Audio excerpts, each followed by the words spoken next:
Ingeniero Marco Vargas, en realidad hay un concepto entre la población de que la situación de ejecución del proyecto hidroenergético del Alto Piura en su primera etapa está por caerse. Ese es el término, así en concreto. ¿Qué hay de cierto? ¿Cómo va la situación? Bueno, en realidad estamos en una situación difícil por cuanto las deficiencias que se han venido arrastrando en el expediente técnico nos están pasando la factura. Entonces, lo que se trata es que felizmente en el último contrato que se ha hecho con Obrainsa Astaldi se contempla el mejoramiento y todas las mejoras y ampliaciones que pueda tener la ejecución de la obra a través de los estudios de ingeniería definitivo. O sea, ellos tienen que previamente a reiniciar los trabajos tienen que completar sus estudios de ingeniería. Y esos estudios de ingeniería van a suplir estas deficiencias que hay en el expediente técnico. Pero en realidad, como dice, ¿cómo nació la criatura? ¿Mongólica? ¿Manquenque? ¿Coja? ¿Cómo fue? Bueno, en realidad el proyecto se inicia con un estudio de factibilidad y se contrata a Camargo Correa para que haga el estudio definitivo y la obra. Pero se rescindió el contrato con Camargo y lógicamente no se concluyó con los estudios ni se concluyó con la obra. Paralelamente a esto se contrata, una vez que se rescinde, que se resuelve la adenda con Camargo Correa, se contrata al Consorcio de Ingeniería Alto Piura, que es quien elabora el expediente técnico definitivo. El expediente técnico definitivo lo hace el CIAF, lo presenta en el año 2014 y ya en esos momentos prácticamente estaba dándose por finalizado el contrato con Camargo. Entonces, por lo tanto, el expediente se hizo, pero no se ejecutó por parte de Camargo porque ya se había llegado ya a la resolución del contrato. Este proyecto, en el año 2015 se hace una evaluación de ese proyecto a través de un equipo de profesionales que evalúan el expediente técnico presentado por el CIAF y se hace un nuevo expediente actualizado que sirve para la nueva licitación pública. Esta licitación pública da como ganadora a Obrainsa Astaldi. Una vez que se contrata con Obrainsa Astaldi y el supervisor revisa el expediente técnico, dice que hay algunas deficiencias. Entonces, por ese motivo, dentro de lo que antes de firmar el contrato con Obrainsa se incluyó también como una necesidad el mejorar el expediente técnico. Y eso se denomina los estudios de ingeniería definitivos que tiene que presentar el consorcio Obrainsa Astaldi para que pueda hacer las obras. Claro. Ahora, ¿en qué momento entra a tallar el expediente con las firmas falsas?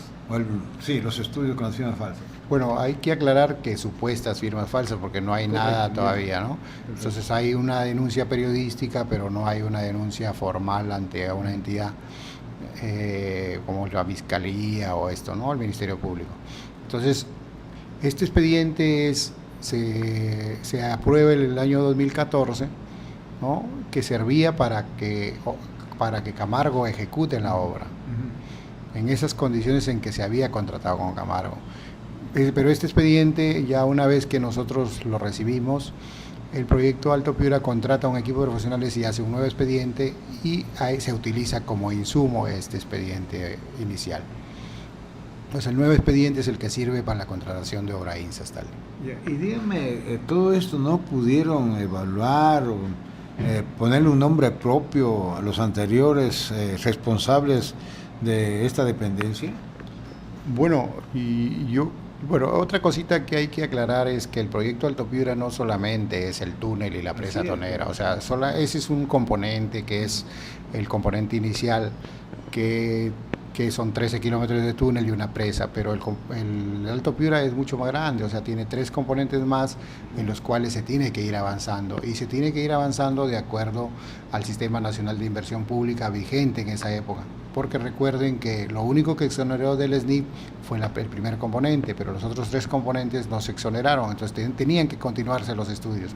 Y se ha avanzado en eso, se avanzaba en los estudios, se avanzaba en algunos diseños para reforzar el mejoramiento del sistema hídrico del cuarto componente, que es el Valle Antiguo, ¿no? Ingeniero Vargas, pero si se comienza, como dice, cojeando, pues ¿cómo será el resto? Pues hay una deducción lógica, ¿no?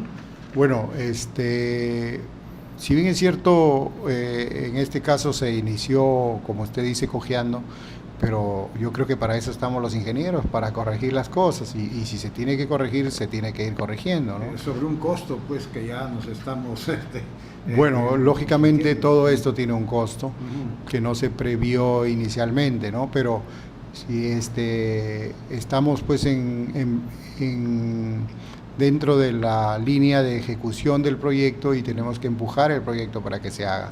Entonces hay que darle las condiciones necesarias para que esto se haga. Sí, pero efectivamente hay que empujar el proyecto, pero ¿de qué manera? Está paralizada las obras de noviembre. Claro, está paralizada las obras de noviembre porque hay discrepancias con respecto a la responsabilidad que se tiene del suministro de energía eléctrica. Para nosotros el suministro de energía eléctrica es responsabilidad del contratista, para el contratista dice que es nuestra, y en esa discusión se ha estado. Entonces, para zanjar esa discusión que era documentaria, he pedido que se haga un presupuesto que demuestre que lo que tenemos presupuestado para esa partida de energización de la línea no es suficiente y que se requiere algo más. Entonces, eso ya se cumplió, ya presentaron el expediente, tanto el adicional como el deductivo. Todavía no lo tengo en mis manos, recién lo han presentado a la supervisión, y la supervisión tiene 3 días para revisarlo y alcanzarlo, ¿no?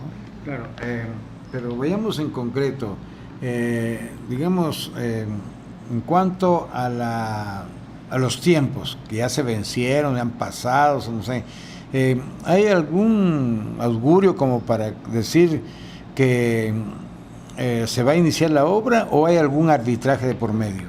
Bueno, hay 3 arbitrajes. Hay 3 arbitrajes derivados del problema de la línea de transmisión. En esos 3 arbitrajes ellos exigen una ampliación de plazo y exigen también mayores gastos generales y costos por la inmovilización de maquinaria y equipo.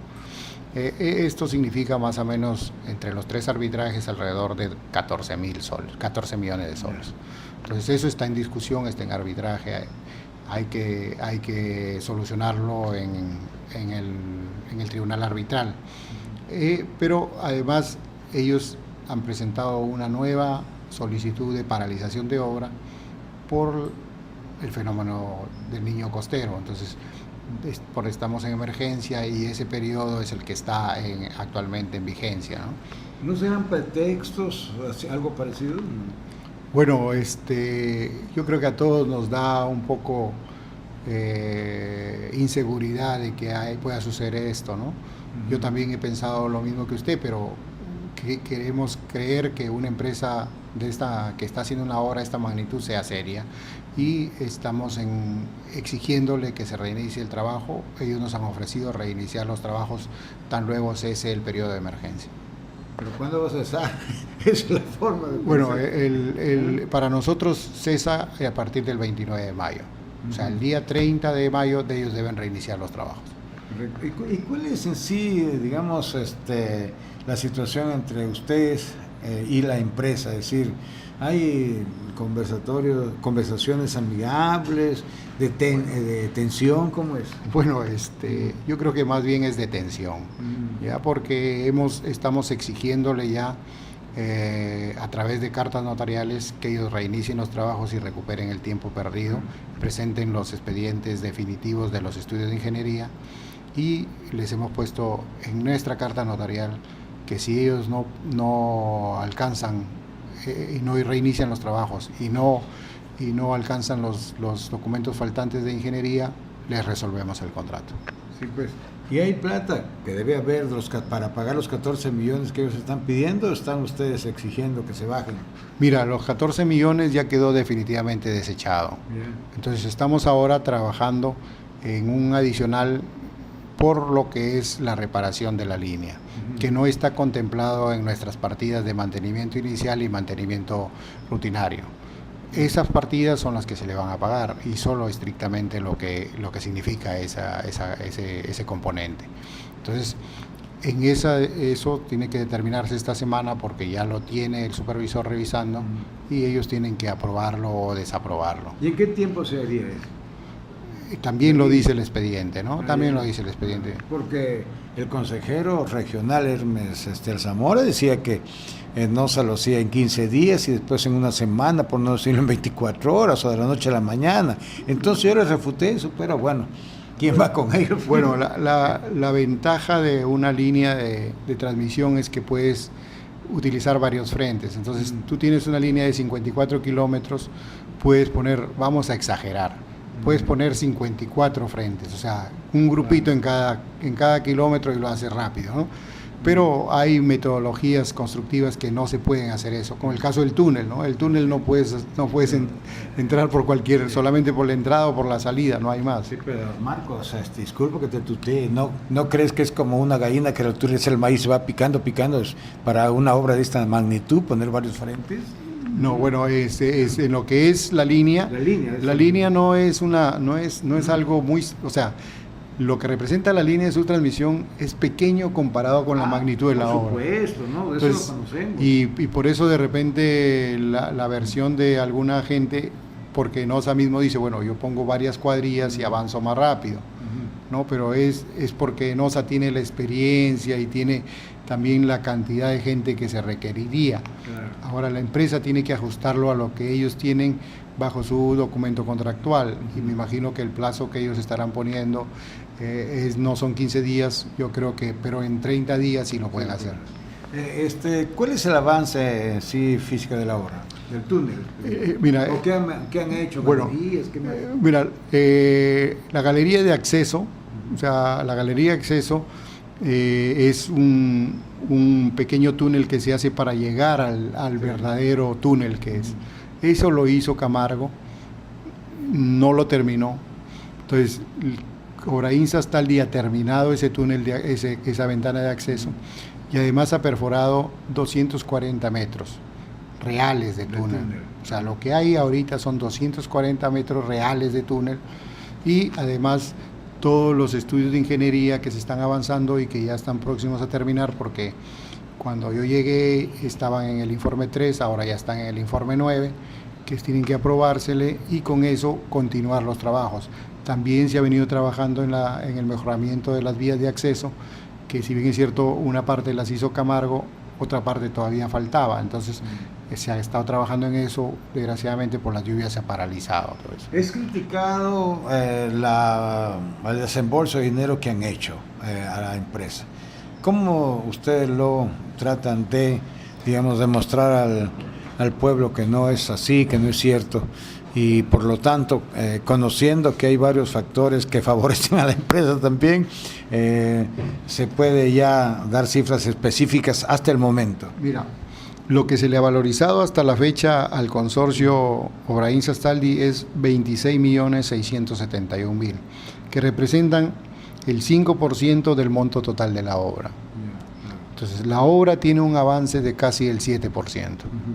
Entonces, quiere decir que lo que se ha pagado cubre perfectamente lo que se ha avanzado. Incluyendo lo que... Sí. Y ahora, si incluimos el adelanto,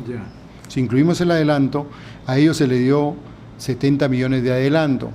De acuerdo a ley, en la medida que se valoriza, se va descontando un porcentaje de este adelanto. A la fecha ya se le ha descontado 4.395.000, de los cuales queda 65 millones de adelanto, que representan el otro 15%, ¿no? Entonces, esto está garantizado por 2 cartas fianzas, ¿no? Por 65.906.000. Hay que recordar que el plazo de ejecución de la obra son 5 años. O sea, son 5 años. ¿Por qué? Porque desgraciadamente el túnel solamente puedes perforar por los dos lados, por el ingreso y por la salida. Y eso te limita a la forma de cómo se puede avanzar. Entonces, el túnel es la ruta crítica y el túnel es el que más demora. Si más o menos se hacen 10 metros diarios, en óptimas condiciones, estamos hablando que podrían hacer 20 metros diarios. En 250 días se haría más o menos, en el primer año, bien trabajado, se podría hacer hasta 3, 4 kilómetros. Ahora, la última pregunta, conciencia. ¿Se reinician o no los trabajos? Eso depende de qué criterio. Bueno, en primer lugar, nosotros estamos poniendo como plazo límite para reiniciar los trabajos el 29 de mayo. Si es que ellos el 30 de mayo no reinician los trabajos, nosotros procederemos a la resolución del contrato, ¿no? Iniciaremos el procedimiento de resolución del contrato. Ellos han ofrecido iniciar antes del 29. Entonces estamos en la espera de que nos alcance un documento formal que diga, señores, nosotros empezamos tal fecha. Ese documento es el que estamos exigiendo en estos momentos que lo presente. Un adicional, ¿está Calato así, la zona donde no hay maquinaria o lo sacaron? Me da la impresión, ¿no? No, bueno, yo al día siguiente que me hice cargo acá, hice una visita a la obra y se constató que tienen los grupos electrógenos, que tienen las máquinas perforadoras, en el túnel, en la boca de entrada hay 2 máquinas perforadoras, en el túnel de salida hay una máquina perforadora, está instalada la planta chancadora de concreto, están los camiones para bombear el concreto a presión, que es el revestimiento del túnel. Todo eso se ha constatado y está en obra. Entonces está pendiente una invitación a los periodistas para que verifiquen, porque siempre sacan en el periódico solamente la foto de cuando empezó Camargo, que es la ventana de acceso, pero ya hemos constatado los 240 metros. Entonces eso es lo que hay nuevo y que nos demuestra que la empresa sí está avanzando, ¿no? Okay. Muchas gracias.